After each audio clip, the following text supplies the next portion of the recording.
The Lord gave this message to Hosea son of Beeri during the years when Uzziah, Jotham, Ahaz, and Hezekiah were kings of Judah, and Jeroboam son of Jehoash was king of Israel.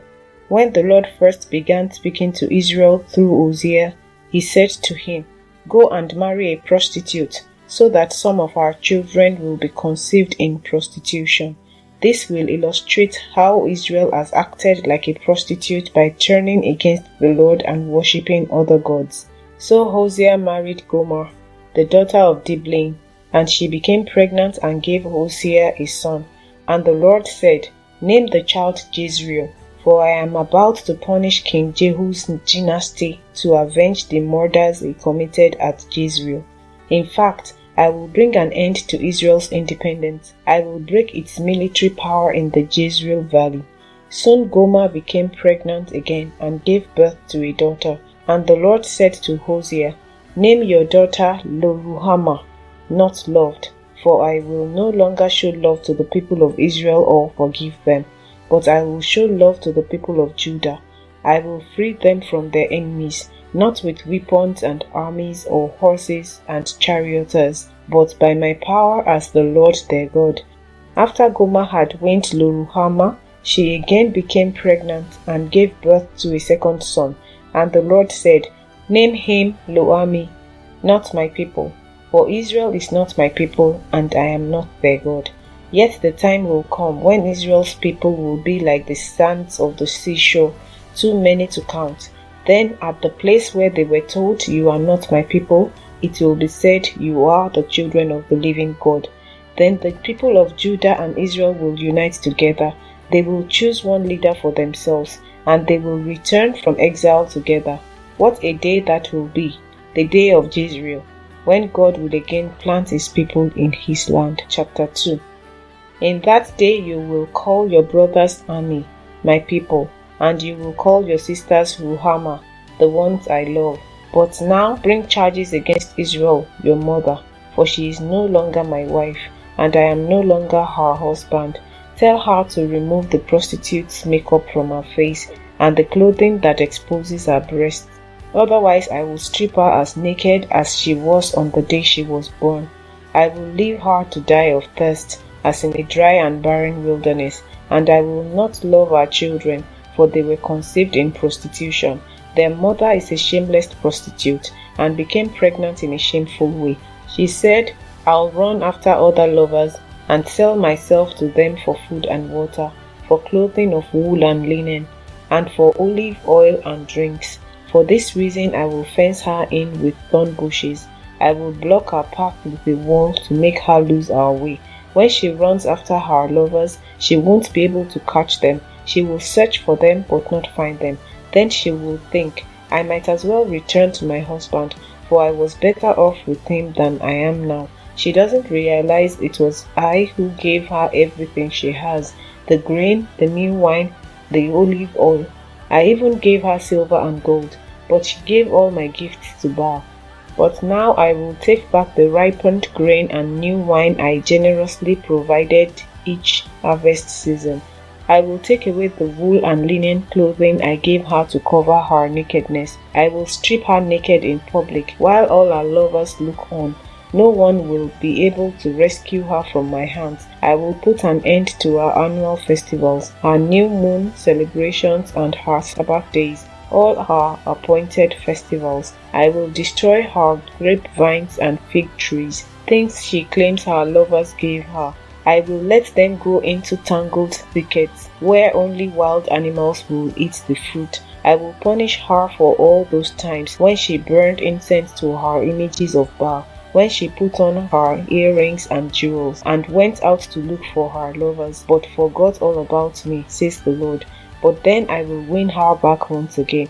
I will lead her into the desert, and speak tenderly to her there. I will return her vineyards to her, and transform the valley of trouble into a gateway of hope. She will give herself to me there, as she did long ago when she was young, when I freed her from her captivity in Egypt. When that day comes, says the Lord, you will call me my husband instead of my master. O Israel, I will wipe the many names of Baal from your lips, and you will never mention them again. On that day I will make a covenant with all the wild animals and the birds of the sky, and the animals that scurry along the ground, so they will not harm you. I will remove all weapons of war from the land, all swords and bows, so you can live unafraid in peace and safety. I will make you my wife forever, showing you righteousness and justice, unfailing love and compassion. I will be faithful to you and make you mine, and you will finally know me as the Lord. In that day I will answer, says the Lord. I will answer the sky as it pleads for clouds, and the sky will answer the earth with rain. Then the earth will answer the thirsty cries of the grain, the grapevines, and the olive trees, and they in turn will answer, Jezreel, God plants. At that time I will plant a crop of Israelites and raise them for myself. I will show love to those I called not loved, and to those I called not my people. I will say, now you are my people, and they will reply, you are our God. Chapter 3. Then the Lord said to me, Go and love your wife again, even though she commits adultery with another lover. This will illustrate that the Lord still loves Israel, even though the people have turned to other gods and love to worship them. So I bought her back for 15 pieces of silver and 5 bushels of barley and a measure of wine. Then I said to her, You must live in my house for many days and stop your prostitution. During this time you will not have sexual relations with anyone, not even with me. This shows that Israel will go a long time without a king or prince, and without sacrifices, sacred pillars, priests, or even idols. But afterward the people will return and devote themselves to the Lord their God and to David's descendant, their king. In the last days they will tremble in awe of the Lord and of his goodness. Chapter 4. Hear the word of the Lord, O people of Israel. The Lord has brought charges against you, saying, There is no faithfulness, no kindness, no knowledge of God in your land. You make vows and break them. You kill and steal and commit adultery. There is violence everywhere, one murder after another. That is why your land is in mourning, and everyone is wasting away. Even the wild animals, the birds of the sky, and the fish of the sea are disappearing. Don't point your finger at someone else and try to pass the blame. My complaint, your priests, is with you. So you will stumble in broad daylight, and your false prophets will fall with you in the night. And I will destroy Israel, your mother. My people are being destroyed because they don't know me. Since you priests refuse to know me, I refuse to recognize you as my priests. Since you have forgotten the laws of your God, I will forget to bless your children.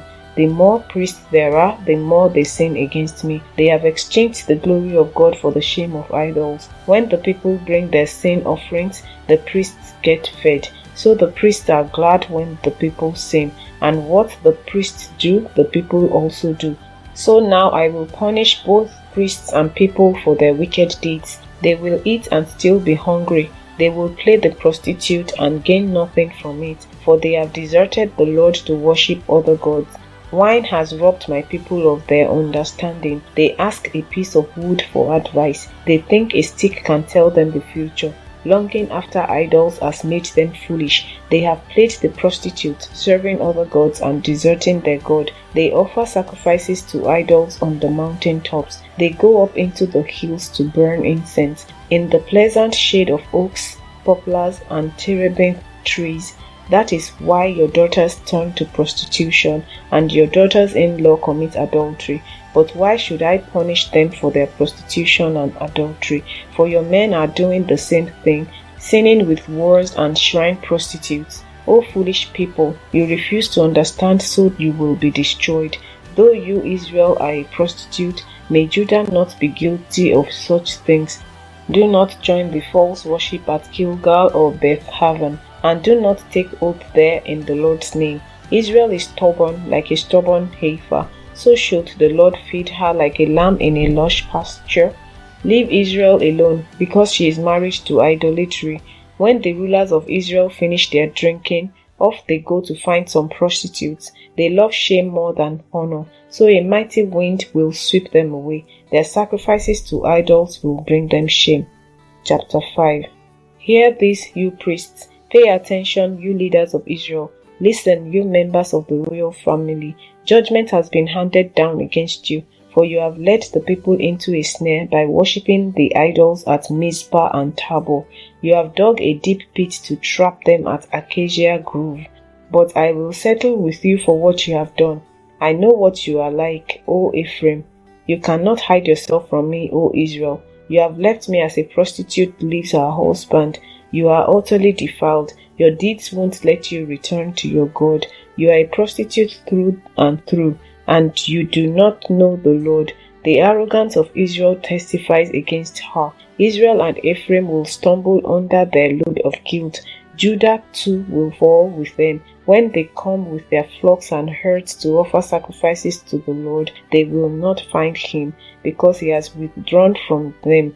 They have betrayed the honor of the Lord, bearing children that are not his. Now their false religion will devour them along with their wealth. Sound the alarm in Gibeah, blow the trumpet in Ramah, raise the battle cry in Beth-Haven. Lead on into battle, O warriors of Benjamin. One thing is certain, Israel, on your day of punishment you will become a heap of rubble. The leaders of Judah have become like thieves, so I will pour my anger on them like a waterfall. The people of Israel will be crushed and broken by my judgment, because they are determined to worship idols. I will destroy Israel as a moth consumes wool. I will make Judah as weak as rotten wood. When Israel and Judah saw how sick they were, Israel turned to Assyria, to the great king there, but he could neither help nor cure them. I will be like a lion to Israel, like a strong young lion to Judah. I will tear them to pieces. I will carry them off, and no one will be left to rescue them. Then I will return to my place until they admit their guilt and turn to me. For as soon as trouble comes, they will earnestly search for me. Chapter 6. Come, let us return to the Lord. He has torn us to pieces. Now he will heal us. He has injured us. Now he will bandage our wounds. In just a short time he will restore us, so that we may live in his presence. Oh, that we might know the Lord. Let us press on to know him. He will respond to us as surely as the arrival of dawn or the coming of rains in early spring. O Israel and Judah, what should I do with you? Asked the Lord. For your love vanishes like the morning mist, and disappears like dew in the sunlight.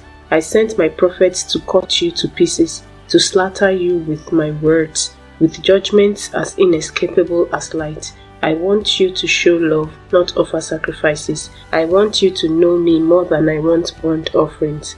But like Adam, you broke my covenant and betrayed my trust. Gilead is a city of sinners, tracked with footprints of blood.